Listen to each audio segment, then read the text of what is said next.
The clock on the wall. Reliving the days of old. The world is on a ticking clock that never ends. And the things we call new are of old times. The thing that hath been, it is that which shall be, and that which is done is that which shall be done, and there is no new thing under the sun. Is there anything whereof it may be said, See, this is new? It hath been already of old time, which was before us, Ecclesiastes 1, 9-10.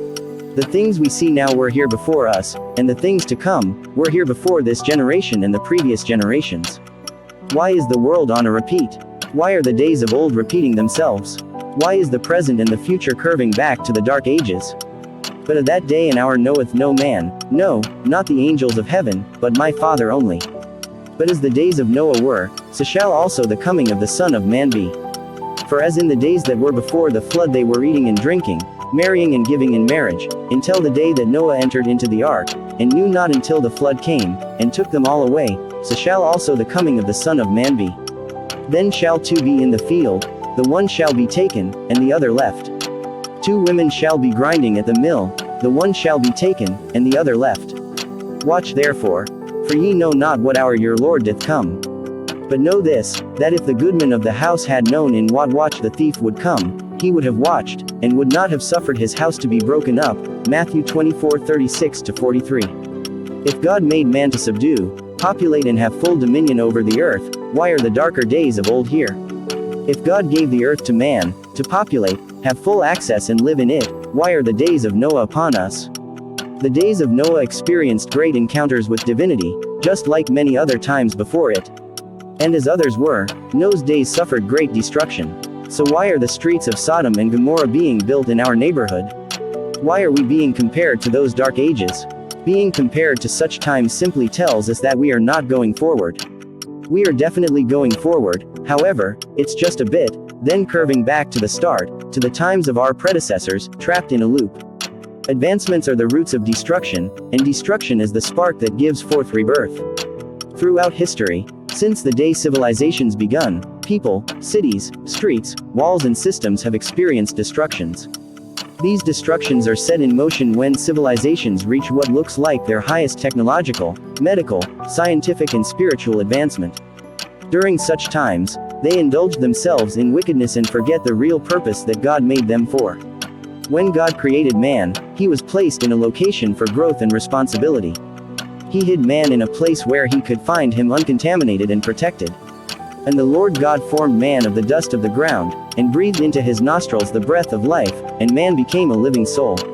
And the Lord God planted a garden eastward in Eden, and there he put the man whom he had formed. Genesis 2:7-8. After man had sinned, despite being angry at man, God asked who gave him the information. And they heard the voice of the Lord God walking in the garden in the cool of the day, and Adam and his wife hid themselves from the presence of the Lord God amongst the trees of the garden. And the Lord God called unto Adam, and said unto him, Where art thou? And he said, I heard thy voice in the garden, and I was afraid, because I was naked, and I hid myself. And he said, Who told thee that thou wast naked? Hast thou eaten of the tree, whereof I commanded thee that thou shouldest not eat? Genesis 3:8-11. The source which man drew from was full of lies. It promised him of greater advancements likened unto God himself. God's original plan for man wasn't to end in destruction, no. Destruction is as a result of substituting God from the equation. Destruction is the product of overcrowding one's mind with information from a corrupt source that promises goodness. When biblical writers compare generations with their predecessors, a lot of times it's negativity and warnings that are the order of the day. The dark days of previous generations are what is often used as point of reference, and is an assurance that we are heading in that direction if we don't mend our ways. God loved humanity. He made him special, blessed them and brought him closer than other important creatures. If he didn't love him, God wouldn't have bothered in making man. God told him to explore the earth, populate it with his own kind and subdue it or care for it. The last part of God's instructions to man was to take care of the earth and its inhabitants. Human beings are curious creatures, but when their curiosity is satisfied, they abandon the important part of life, and that's protecting what we have found. If God made man with his own hands, why would God deny giving the God nature to man? He didn't. Freely as he gave his son, God wouldn't deny man such a good thing. This is general knowledge, Anything that comes from its kind has the nature of its parent. God created man, so it makes sense that man would eventually have the nature of God. We are all God's children and we are like Him. If we try to be like God, and yet He made us perfectly like Him, what we are doing in simple words is trying to be more than God. This is the mistake that Lucifer made, trying to be like God. Listen, if you were not made like Him, trying to be God is like trying to be more than Him, and He has no equal. God doesn't restrict anyone from maximizing their full potential.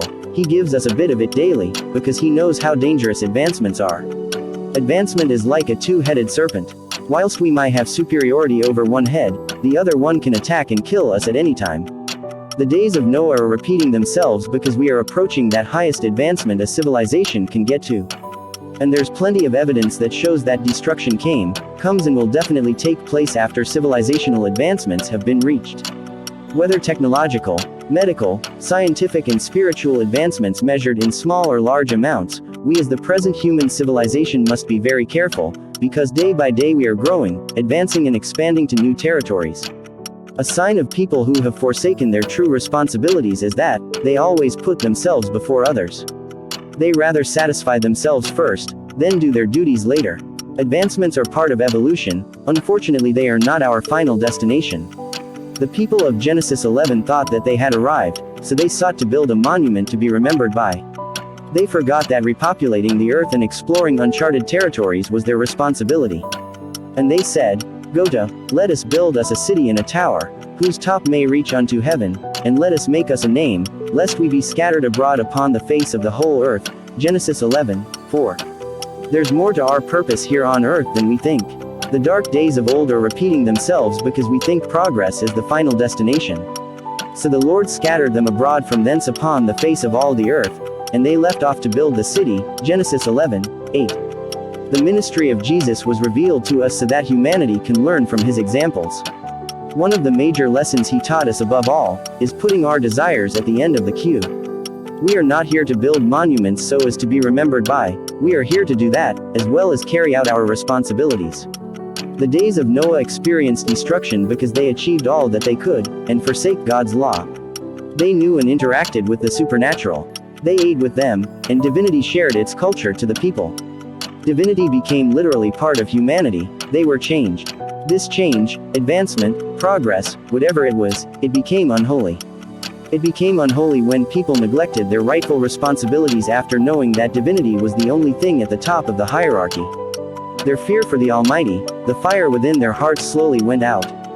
Their wicked ways forced God to be grieved and reject them, and in the end, He gave them up to destruction. People of Genesis 6, Genesis 11, Sodom and Gomorrah and many more, all these people had scientific and spiritual knowledge, wealth, food, shelter, etc. These things overcrowded their sense of judgment. They abandoned their duties and ran after their own lust, which in turn caused destruction to be their undoing. Please subscribe, like, comment and share. Your support will be highly appreciated.